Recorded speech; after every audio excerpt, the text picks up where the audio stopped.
Нан қайдан шықты? Мақтаншақ тышқан мен пісіп тұрған бидай кездесіп қалады. Тышқан одан: аяғың жоқ, мен сияқты жүре алмайсың. Қыста қалай өмір сүресің? Деп сұрайды.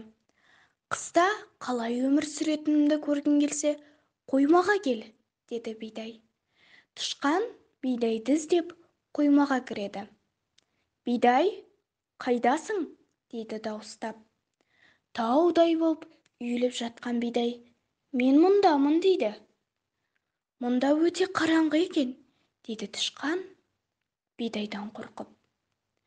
Мені жарық жерде көргің келсе, ертең диірменге кел, деді бидай. Ертеңіне тышқан диірменге барады. Бидай, қайдасың? Деп тағы да іздейді.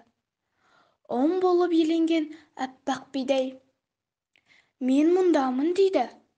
Қоймада тау боп сес көрсетіп ең, мұнда құмдай боп езіліпсің ғой, дейді тышқан құтырып.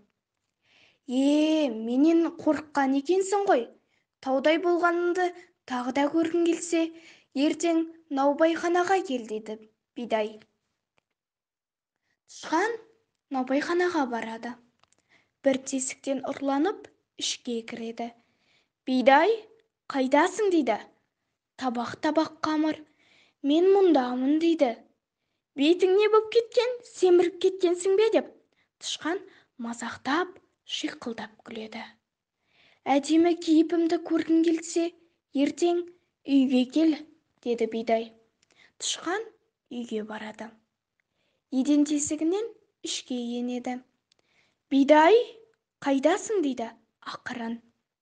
Дастарқан үстінде тұрған нан, бауырсақ, бәліш, торт, бәрі жамырап: біз мұндамыз, дейді. Тышқанның көзі жайнап кетеді. Бидай, сен қандай әдемісің, дәмдісің, тәттісің, деп дастарханға жақындай түседі. Сол сәтте адам кіріп келеді. Тышқан тесікке зып береді.